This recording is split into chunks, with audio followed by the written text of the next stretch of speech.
हरियाणा के रोहतक का 1 लाख का इनामी साइको किलर संदीप लोहार एनकाउंटर में मारा गया। उसका उत्तर प्रदेश की एसटीएफ और बागपत पुलिस ने एनकाउंटर किया। उस पर हरियाणा में हत्या और लूट सहित कई गंभीर अपराधों के 15 केस दर्ज थे। वहीं एक मामला उत्तर प्रदेश के कानपुर में दर्ज था। यहाँ उसने लूट के लिए ट्रक ड्राइवर की हत्या की थी। इसी मामले में पुलिस उसके पीछे लगी हुई थी। पुलिस के मुताबिक संदीप का ट्रक ड्राइवरों में खौफ था। वह ट्रक ड्राइवरों की हत्या के बाद उनके शवों को या तो जमीन में गाड़ देता था या नहरों और नदियों में बहा देता था। इसलिए पुलिस इसे साइको किलर कहती थी। एसटीएफ अधिकारियों के अनुसार संदीप मूल रूप से रोहतक के गांव भैणी महाराजगंज का रहने वाला था। वह ट्रांसपोर्ट जगत में आतंक का पर्याय बन चुका था। एसपी सूरज कुमार राय ने बताया, 15 मई 2025 की रात बदमाश संदीप लोहार ने अपने गिरोह के साथ मिलकर कानपुर में ट्रक से 4 करोड़ रुपए की निखिल प्लेट लूटी थी। वह इस घटना के बाद से फरार था। इस पर 1 लाख रुपए का इनाम घोषित किया गया था। इसकी तलाश में एसटीएफ भी लगी थी। रविवार देर शाम पुलिस को सूचना मिली कि संदीप बागपत के मवी कला में है। यमुना पुश्ते पर एसटीएफ और बागपत कोतवाली पुलिस पहुंची तो वहां संदीप के साथ इनकी मुठभेड़ हो गई, जिसमें संदीप लोहार को पैर और सीने में 2 गोलियां लग गईं। उसे अस्पताल ले आया गया, जहां उसकी मौत हो गई। घटनास्थल से पिस्टल, बाइक और कारतूस बरामद किए गए।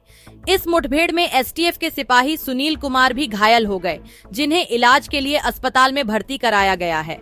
पुलिस के मुताबिक संदीप ट्रक ड्राइवरी करने के अलावा पहलवान भी रह चुका था। साल 2013 में एक सड़क हादसे में उसकी बेटी की मौत हो गई थी। इसके लिए उसने एक ट्रक ड्राइवर को ही जिम्मेदार माना था। बेटी की मौत के बाद वह मानसिक रूप से टूट गया और सब काम छोड़ दिया। बताया जाता है कि बेटी की मौत के बाद उसने ठान लिया था कि वह अच्छे काम नहीं करेगा। इसके बाद ही उसने अपराध की दुनिया में कदम रखा। हालांकि उसके खिलाफ 2012 में कलानौर थाने में फर्जी दस्तावेज बनाने, धोखाधड़ी और षड्यंत्र करने का दर्ज हुआ था। इसमें उस पर आरोप लगाया गया था कि जिस ट्रक को वह चला रहा था उसी का सामान बेच दिया। पुलिस के मुताबिक जब संदीप ने अपराध की दुनिया में कदम रखा तो उसने सबसे पहले ट्रक ड्राइवरों का ही निशाना बनाना शुरू किया। इसके पीछे कारण था कि वह खुद ट्रक ड्राइवर था और इस पेशे की हर कड़ी को अच्छे से जानता था। वह ट्रक ड्राइवरों से लिफ्ट लेता, खाना खिलाकर और शराब पिलाकर उनका भरोसा जीत लेता था। इसके बाद मौका पाकर वह गला दबाकर, गोली मारकर या धारदार हथियारों से ड्राइवरों की हत्या कर देता था। हत्या के बाद वह ट्रक में मौजूद कीमती सामान लूटकर फरार हो जाता था।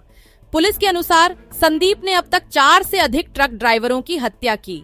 पुलिस के मुताबिक संदीप के खिलाफ दूसरा मामला साल 2013 में हिसार में दर्ज हुआ। संदीप ने जिंदल स्टील कंपनी के बाहर से दिल्ली की मैपल कंपनी के ट्रक चालक अगवा कर लिया था। ट्रक में 30,89,000 रुपए का स्टील का माल था। कई दिन बाद यह ट्रक लावारिस हालत में जींद के पास मिला था। इस ट्रक से सारा सामान गायब था। ट्रक के अंदर ही ड्राइवर का शव भी बरामद हुआ था। पुलिस ने जब इस मामले की जांच की तो संदीप का नाम सामने आया। पुलिस ने उसकी तलाश की, लेकिन वह हाथ नहीं आया। लगातार वारदात के कारण पुलिस के टारगेट पर आया। इसके बाद संदीप ने लगातार वारदातें की। 2014 में गुरुग्राम में तीसरी वारदात करते हुए हत्या की।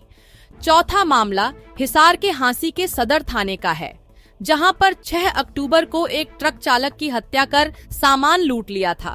2015 में रोहतक जिले में हत्या की वारदात को अंजाम दिया। फिर 2016 में गुरुग्राम में चोरी और हिसार में 2 अलग अलग लूट की घटनाओं को अंजाम दिया।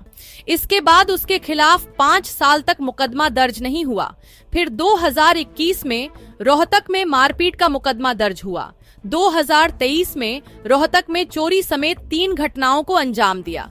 मई 2025 में कानपुर लूट की घटना को अंजाम दिया था, जिसके बाद वह पुलिस के निशाने पर आ गया। आज दिनांक 29/6/2025 को एसटीएफ नोएडा यूनिट और जनपद बागपत पुलिस के द्वारा एक ट्रक ड्राइवर्स की हत्या करके ट्रक सहित सभी सामान लूट लेने के गैंग के साथ पुलिस मुठभेड़ हुई है, जिसमें 1 लाख का वांछित इनामिया संदीप पहलवान और संदीप लोहार घायल हुआ और इसको प्रारंभिक उपचार हेतु डिस्ट्रिक्ट हॉस्पिटल बागपत में एडमिट कराया गया, जहां डॉक्टर्स ने इसे मृत घोषित कर दिया। इस अभियुक्त का एक विस्तृत आपराधिक इतिहास है। 15 के आसपास मुकदमे इसके विरुद्ध हैं, जिसमें से हत्या, लूट सहित अन्य मामले हैं। यह अभियुक्त थाना पनकी जनपद कानपुर से 4 करोड़ की निकल प्लेट्स लूट लेने के मामले में वांछित चल रहा था। थाना बागपत कोतवाली जनपद बागपत पर आवश्यक विवेचनात्मक कार्रवाई सुनिश्चित करते हुए आवश्यक विधिक कार्रवाई की जा रही है। Thank you.